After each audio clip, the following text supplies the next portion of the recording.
ഭക്തിഗാന രചന, കഥകളി, നാടക നിർമ്മാണം തുടങ്ങി നിരവധി മേഖലകളിൽ കയ്യൊപ്പ് ചാർത്തിയ പ്രതിഭയായിരുന്നു ആന്റണി ചാക്കോ.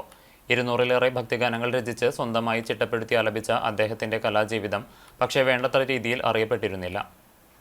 അധികമാരും കൈവയ്ക്കാത്ത കഥകളി സ്വന്തമായി ചിട്ടപ്പെടുത്തിയ അദ്ദേഹം പഠനകാലത്ത് റാണി മരിയ എന്ന നാടകം എഴുതുകയും സ്കൂളിൽ അഭിനയിക്കുകയും ചെയ്തിട്ടുണ്ട്. നാടകങ്ങൾ രചിക്കുക മാത്രമല്ല, അരങ്ങിൽ കഥാപാത്രങ്ങളെ അനശ്വരമാക്കുകയും ചെയ്തു.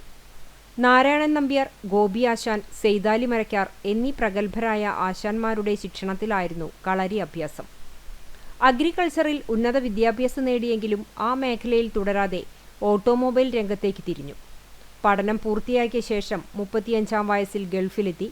പിന്നീട് 2 പതിറ്റാണ്ടിലേറെ നീണ്ട പ്രവാസ ജീവിതം. പിന്നീട് നാട്ടിൽ വന്ന് കൊയർ ഗ്രൂപ്പിൽ ചേർന്ന ശേഷമാണ് ഗാനരചന ആരംഭിക്കുന്നത്. ക്രിസ്ത്യൻ ദർശനങ്ങളായിരുന്നു അദ്ദേഹത്തിന്റെ കലാസപര്യയുടെ പ്രചോദനം. 200-ൽ ഏറെ ക്രിസ്തീയ ഗാനങ്ങൾ എഴുതിയതിനു പുറമെ യേശുവിന്റെ ജനനം തൊട്ട് മരണം വരെയുള്ള പീഡാനുഭവങ്ങളുടെ ചരിത്രമടങ്ങിയ ഓട്ടൻതുള്ളൽ അഞ്ഞൂർ പള്ളിയിലും വിവിധ വേദികളിലും അവതരിപ്പിച്ചു. ആത്മീയതയുടെയും കലയുടെയും വഴികളിലൂടെ സ്വജീവിതം ധന്യമാക്കിയ കലാപ്രതിഭയാണ് ഓർമ്മയാകുന്നത്.